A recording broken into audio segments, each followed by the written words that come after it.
Hi, this is Rav Natan, life coach, counselor, and leadership trainer. Financial difficulties are one of the greatest reasons for divorce today and probably have been for many generations. I'm going to show you in this video 3 very important tips, not easy tips, important tips that could not only save your finances, but your marriage. Stay tuned.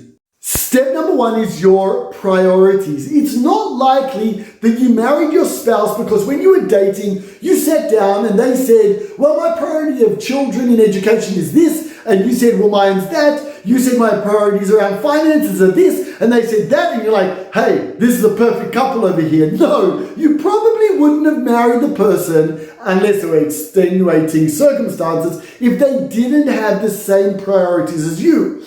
The reason, most likely, that you have lost those priorities or you're arguing over them is because you're being influenced by external stress and pressure. This is my tip to you. I want you to sit down with each other over a glass of wine or a cup of tea and imagine that you're dating again. Rewind and revisit what your priorities were and what they can be today, imagining that those external stresses are not real. Now you're going to say to me, Natan, that's not right, because those external stresses are real. My family wants this, my boss wants that, that's real, it's going on for me, that's true. But when I can differentiate between my priorities, the foundation of why I got married to you, and the external stresses that are going on, well, then I can bring you in as my partner again. You can be my support system rather than the one arguing with me. We can redecide what our priorities are and how we can support each other to push away or deal with those external stresses that are coming upon us. Let me give you 2 examples of things you may be arguing about in your priority system around finances. Are we going on holiday or are we saving? Do our children get a stipend from us or do they have to work? I want you to discuss those differences in your priorities and see if you can find a way to reconnect and see how to work through those. I'll give you an example.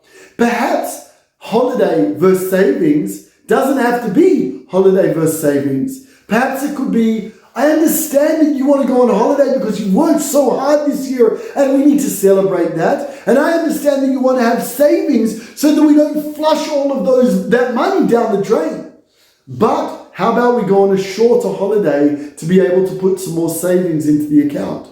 How about we put savings into the account, a certain percentage, and the leftover we can do for holidays? Or perhaps we can rewind, and when we make extra money, when we get bonuses, that already gets put into our holiday fund and our saving fund. Perhaps your priorities are really not that different after all. The second, ladies and gentlemen, is respect. It is unlikely that you married your spouse because you disrespected them and thought they were a pot.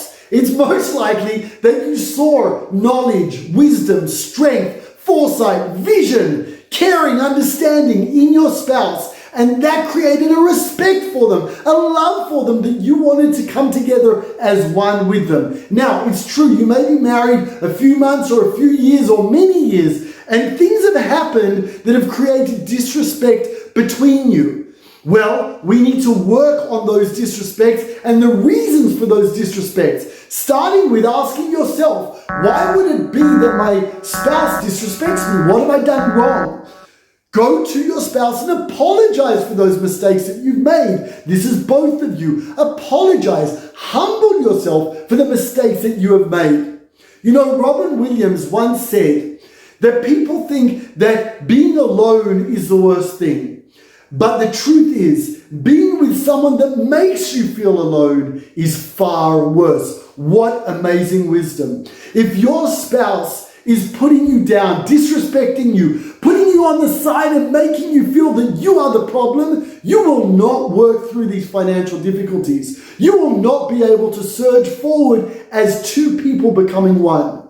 Work on maintaining and recreating respect between the two of you so that you can come together as one and fight the difficulties rather than fight because of the difficulties. Mic drop. The last one, ladies and gentlemen, drum roll please, is communication. I'm going to say it again. Communication. God Almighty created the world through communication. 10 utterances. He said to the world, he expressed, he communicated to the world what his wants were for us. So, if you want to communicate financial stability, if you want to communicate peace, if you want to communicate connection in your homes, you need to learn to communicate with each other. I know, you're now going to say, that's very nice now to say on a video, but what about our children screaming and the bills flying and all of the stresses on us? When would you like us to communicate with each other? Well, that is the challenge. You need to create the environment that is correct for those communications,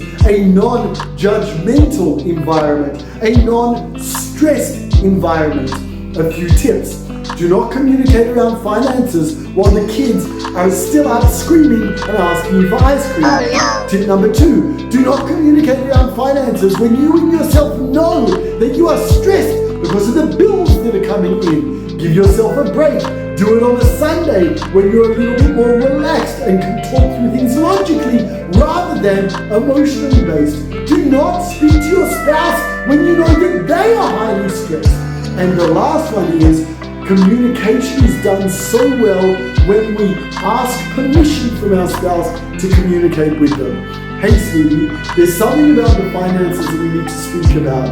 When is a good time? Hey sweetie, there's something about the finances we need to speak about. I know it's stressful. How could we create an environment that we could speak through it with peace and love? Communicate around communicating. So ladies and gentlemen, we have priorities, respect, and communication. Make sure to have all of those things. Keep working on them. They're a work in progress. Don't give up. Those 3 tips will help you not only save your finances, but even your marriage. For more inspirational videos like this, please press the subscribe button. I'll see you there.